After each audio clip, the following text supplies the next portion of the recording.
Assalamu alaikum wa rahmatullahi ta'ala wa barakatuh. Do you think that making a video game takes years or even months? Wrong. Completely wrong. In just a bit of time, you can build a real, playable game with no coding experience required. I will be teaching you everything that you need for this course. One of my students is 12. He did it and he published his very first game on Steam. Here is the crazy part. Anybody can do this with a few simple steps that people mainly overlook. And these are the exact skills that companies like Epic Games and Roblox and many others are desperate for. So without further ado, let's start. So here, this is the Unity description. This is the Unity link. I will put it in the description. If you go here, you will get this page called download and go create. So something like this. You will just press download. Then depends on what platform you are. There's Mac and there's on Linux. For this tutorial, I will assume you are on Windows, but if you're on Linux, I will put for you something else. But if you're on Mac, I will also show for you how to install it. So let's download for Windows now. As you can see, it started downloading. I will come back when I see that it's downloaded. Okay, so here the setup finished. Let's click on it. Just continue. I agree, install. You don't even have to look, just press install. So now that Unity Hub is here, you just press run Unity Hub and then you can minimize that one. So now Unity Hub will open. I already have account, but first thing you have to do is you have to install Unity Editor. We can use Unity 6. Unity 6 is the latest one and it's a very good one. So what you do, you install editor and you write let's Unity 6.2 is the same, so you just press install and then you pick the things which we need, the components which we need. We need Android build support, we need Microsoft Visual Studio Community 2022, we need Linux build support, we need Windows build support, and if you are building for iOS, you also need iOS support. Uh, and if you want to put for web build support, this will make it with WebGL. So next, but also if you're making Mac, just download Mac. I don't know if I said that. Then you just press continue, agree to everything,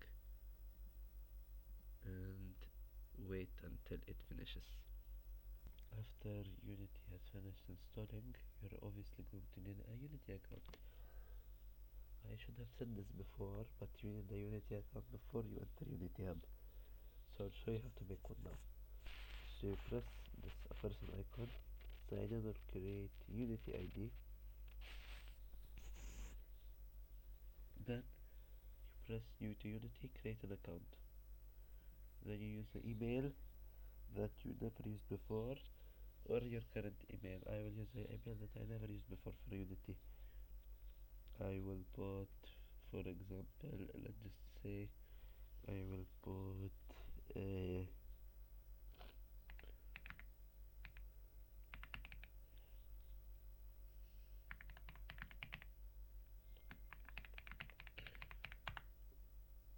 and then you just put your username, then you put your full name, then your password, uh,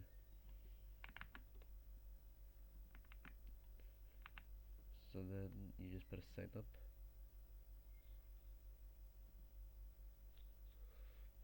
and then you will get an account, but I think you will first have to confirm your email.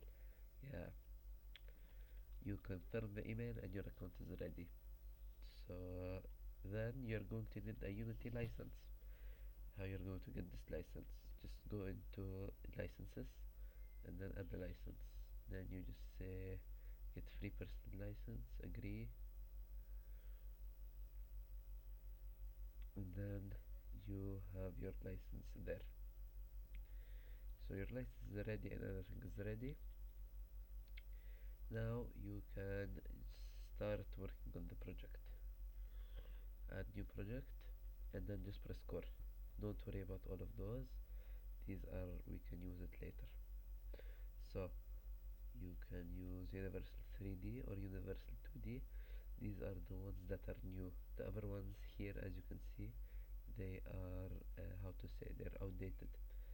They are very old. They're I think from 2020 or from, I think, just very long time ago, from 2019. And Unity, I think, will deprecate them soon. So deprecate just means that they will not use them anymore. So I think you just use Universal. For this project we are going to use um, uh, 2D Universal, because we are going to be making a platformer, a 2D one. So we just call our project tutorial,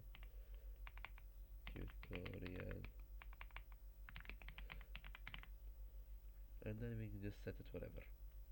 I will put it somewhere here and just say okay, select folder. It will go in G, but it was already selected G. We don't need a Unity version control because we will be setting it up with Git in later episodes. So now you press create project. For me, because I'm on Windows X Lite, I will just press I wish to continue at my own risk. This pop-up, it will not usually come for you if you're using normal Windows. So now when the Unity engine loads, I will come back to you.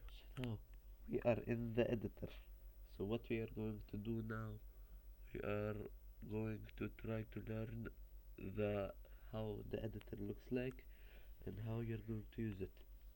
So here you have the project pane. This shows all of the assets in your project.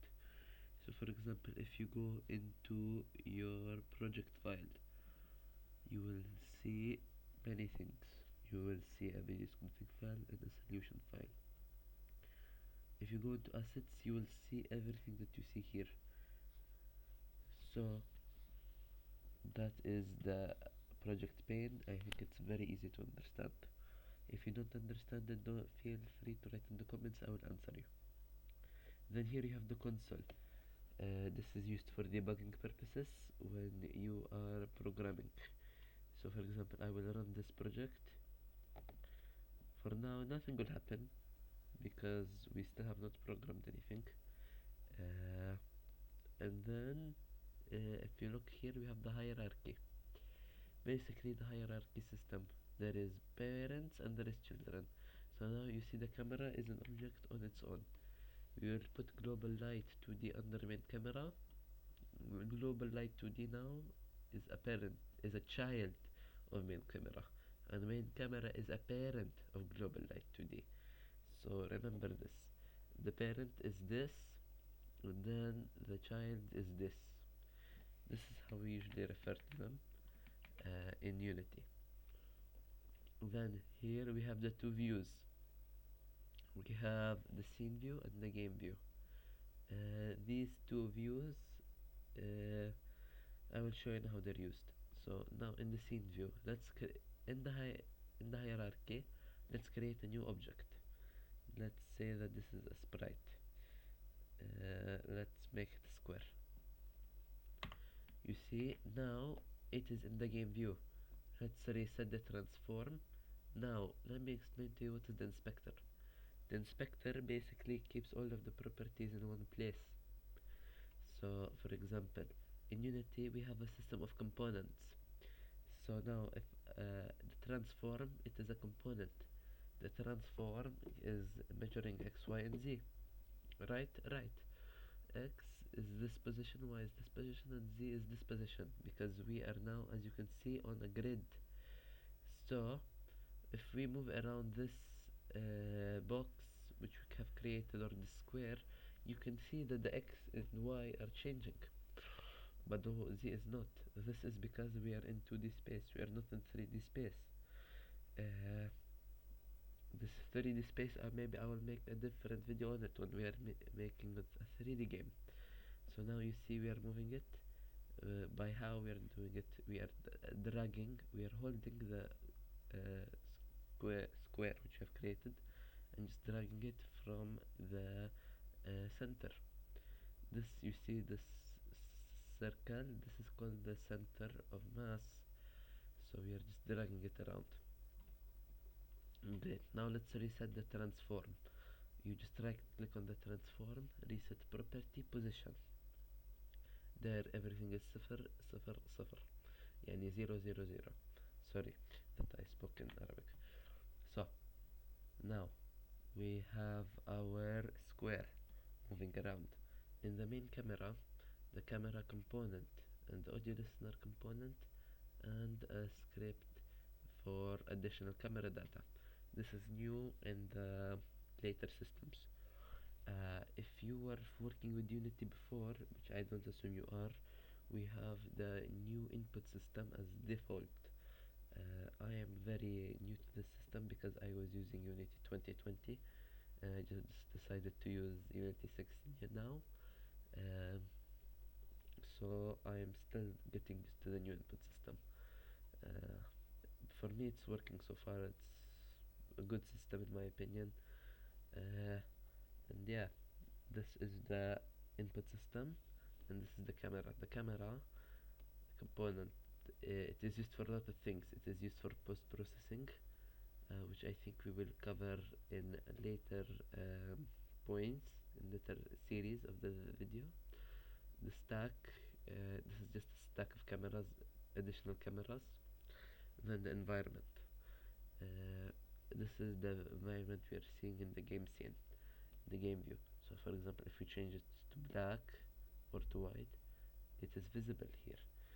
So that is the main camera volume or environment tab. So there is two types of projections. By default, when you create a 2D game, you will have orthographic projection. But if you are creating a 3D game, you have a perspective view. As you can see, you will see depth with it. So if you can now just play around, if you want to play around with Z, take a look. You just click on the 2D icon here. This is your 2D icon.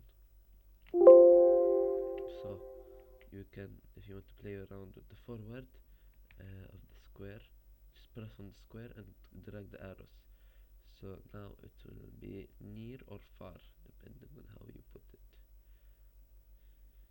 We don't need to usually do this in a 2D game, so just put back to orthographic. Go back into 2D view and we are here, back. So I want a bit of track with the cameras, no problem. Global light 2D, this is for lighting. We don't need to worry about this so much now, but we will worry about it when we cover post-processing, as that makes our game look better. So here in the game view you have many other things. You have tabs. You have, this is the game and simulator. You can simulate it on different devices. For example, you can rotate the device. For example, let's say I want to put in my phone, I want to put in my Samsung. I don't have STD, sadly. I have something close to STD, so my phone is or something like this. We can rotate the screen. This is the safe area. This will help a lot when you're developing for mobile. Yeah, this is very nice. Then you have the control panel, application settings, so system language, internet reachability. You can do whatever you want. You can, for example, if you are making a game, you can just set to whatever language you want the game to run in. By default, I can make it English, or I can make it Arabic or Russian or whatever I want. So on low memory, this is just saying, do we want low memory settings on this device to run? No, we'll just keep it as it is. So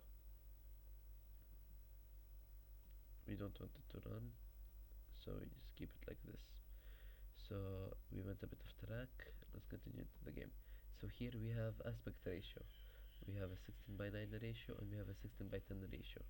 I like to develop games in 16 by 10 ratio because they just look nicer in my opinion. And you have different displays.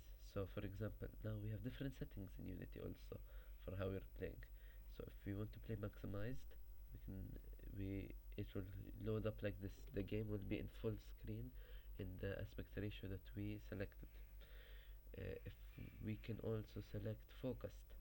Focused, what is focused? You will still see the properties of the square, and you can play the game. So for example, we are here in the square and we have the option to just move it, but for some reason something is here. I don't know what it is. No problem. So yeah, we c in focused we can see properties. We can still see the inspector scene and the other game scene, except the game scene. So here we also have tools for to use when we are developing our game. We have the scaling tool. We can scale it up, down, whatever, left, right. We have rotation tool. We can rotate it up, down, left, right, whatever. And then we can move it around as we showed previously. And we have scaling. I don't know why. What's this? This is very weird. Ah, this is for scaling uniformly. This is uniform scale. So yeah, that is it for the Unity. Then here we also have gizmos. Gizmos, they are very useful. You can show skyhooks, fog, flares, post-processing, particle systems. These icons which you see here, they are gizmos. There is also layers which we will cover in later topics. This is the camera. Yeah, I have tile palette and animations which we will be using later when we want to animate our players and we want to make our sprites and whatever. Then the animator. I think this is a bit out of scope, but I will just make it a brief explanation. In the animation, we are creating our clips which we'll be animating. The animator is the way we control the states. So for example, there is an idle state and there is a walk state. This is a bit of advanced, but we will cover it in later topics. I will now want to dock it here. I want to, and also there is different layouts for the Unity editor. I usually like the tool editor, so I recommend that you also switch with me to the tool editor, as it will make your life very easier, very easier. But what I also like to do, I like to put our game half and half, like this, so I can develop and I can see the changes in the real time in the game scene. Uh, so what else? That's it for today. Uh, there is also here on this bar, but we will cover this in a later video. I will just now go over it briefly. So we have text and text mesh pro. This is we'll go over it later. You can also create here things. For example, you can create game objects here, 2D, whatever, game object, empty game object, channel, and whatever. You can see here. This is grayed out. I'll tell you why later. So if you take a look here, you can create many things here. Yeah, I think for today this is enough explaining the editor. We will go more as we explain. No, we will explain as we go over the course. So in the next video we will start moving the player and we will go over the editor a bit more. Thank you for watching and I will see you in the next video. Bye.